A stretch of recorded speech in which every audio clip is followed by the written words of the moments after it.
Hello, my name is Dr. Tony Jimenez. I'm a medical doctor. I have a clinic in Baja, California, Mexico called Hope for Cancer. And how this started was many years ago. I was a young doctor and my father was diagnosed with prostate cancer that had spread to the lymph nodes in the pelvis. At this time, he lived in Texas. He went to the world-renowned MD Anderson Cancer Center in Texas. Well, he was told to do the conventional therapy. At this time, it was removing the testicles, orchidectomy, and it was going on hormone therapy and radiation. He didn't like this idea, so he called me. And, I hung up the phone and I said, Dad, I'll call you in 10 minutes. I did my emotional release, and then I said, okay, Dad, let's now go for it. And he was about 62, 63 at this time. And with all the therapies, which are a basis for my 7 key principles to cancer therapy. The 7 key principles that I've learned in my 23 years to dealing with patients with cancer. Number 1 is working on the immune system. Not in any order of importance, okay? Number 1 is working on the immune system. Number 2 is the nutrition. The father of medicine said we are what we eat, but we are what we eat, we are what we assimilate or absorb, and we are what we eliminate, right? So I consider that a very important part of any cancer therapy. The immune system, nutrition, oxygenation, then we have to remove microbes.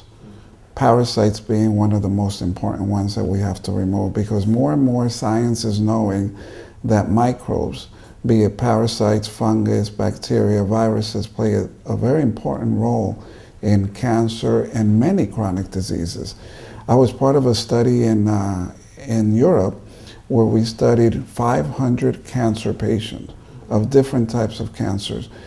85% of them had 1 or more of 7 pathogens, okay? Some of these 7 pathogens were parasites, some were viruses, and others were fungus. So the antimicrobial component of a cancer program is very important. The next one is, of course, detoxification, right? It's very important to detox the mouth with respect to metals and dental toxins. In my opinion, the 4 most prominent dental toxins are root canals, metal fillings, cavitations. A cavitation is where the tooth was removed, the gum closed, but it left an opening in there. And that's a haven for pathogens and bacteria, parasites, right? And so the 4th one is hidden infections that can be happening in the gum. So removing toxins and detoxifying is a very important part of my 7 key principles. And the next one being the emotional, biological component of disease. And then, of course, dealing with non-toxic cancer therapies.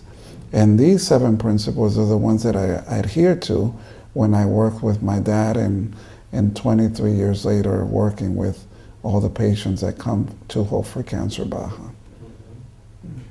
At Hope for Cancer Baja, we have the patients go through a CRT 2000 thermography. This is a contact regulatory thermography where we measure 119 points.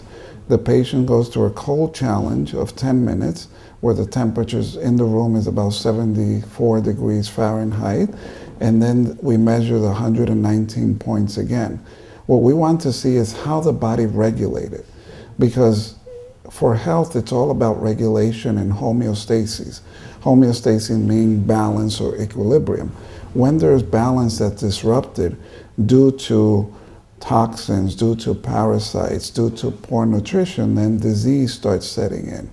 Well, throughout the last 4 years that we have been doing the CRT 2000 thermography, we're finding that up to 95% of our patients, cancer patients being the majority of them, and also some chronic disease patients, 95% of these patients have gut dysbiosis. What that means is that they have poor intestinal digestive function that reflects as petrification, fermentation, And ultimately, in my opinion, and in the research out there, the majority of this has to do with parasites, and parasites infesting not only the gut, but also the liver and other tissues in the body. And so by knowing this, we can give more appropriate treatment to release the body of these parasites and toxins that are causing the gut dysbiosis.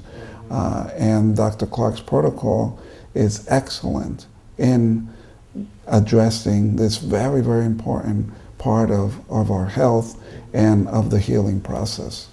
Well, let me share with the viewers some cases that we've had, some patient successes. I could remember 2 patients with bladder cancer. One has been post-treatment now for 40 months. Charles is his name. He was diagnosed with bladder cancer. He opted to have the bladder removed. So they removed the bladder. They formed a new bladder from the intestine. And then shortly thereafter, he had a recurrence to the new bladder, to the liver, and to lymph nodes in the pelvic area. So at this time, this is a patient who lives in Georgia. At this time, they offered him some chemotherapy, some BCG injections that they use for bladder cancer, and he did all this, but things were just getting worse. Charles came to our facility here in Hope for Cancer, Baja, and that was 40 months ago. And Charles is clear. One thing about Charles is he has done everything to the T. If I told him to drink 6 glasses of water and he didn't, he will call me, Dr. Tony, I only drank 5 glasses of water. Is this okay? What do I have to do to compensate for that? So that's a learning experience and something that we should all realize, that you have to really do the therapy and be proactive, be compliant. So Charles is now 40 months prior that he's been here, and his liver is clear. All the cancer are clear. The last report I got from Charles was 3 weeks ago, and his full body scans were totally negative, normal, no signs of cancer. And patients with breast cancer. We had a patient from Pennsylvania. This is an interesting situation because her sister is an oncologist, surgical oncologist that only operates breast tumors. But the patient didn't want the surgery. And she came to us, and she had cancer from the breast, in the liver, in the bones, in the brain. It was really advanced. And Jill is her name. Jill is now 2.5 years post-therapy. All the cancer disappeared except a part of the tumor in the breast. So about 2 years later, her and her sister decided to have a surgery to remove the dead tissue that was in the breast. And sure enough, when that was sent to pathology, after the surgery, there was no traces of cancer in that mass that was still in the breast. So in her case, that's what they decided to do. The body couldn't reabsorb all that tissue. And so at this time, it was a smart thing to do, because you know that nothing is going to spread from the surgery because there was nothing there. And currently here at Hope for Cancer Baja, we have a patient by the name of Tammy, and from the US, and she was recently diagnosed 2 weeks ago with small cell lung cancer, which is probably one of the most aggressive cancers. Chemotherapy does nothing to it, radiation, nothing. There's no possibility of surgery because it's in both lungs. It's also metastasized to about 60% of the bones, so she's in a lot of pain. It's also metastasized to the liver. Well, Tammy has been here about a week and a half now. Her pain is about 80% gone. Her bone pain, which was in her shoulders and the ribs, as I said, 80% gone.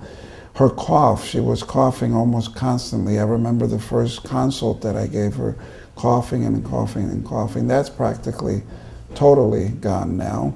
Her energy is good. eating well, doing all the therapies, walking outside, as we give her time to, because the therapies are very involved.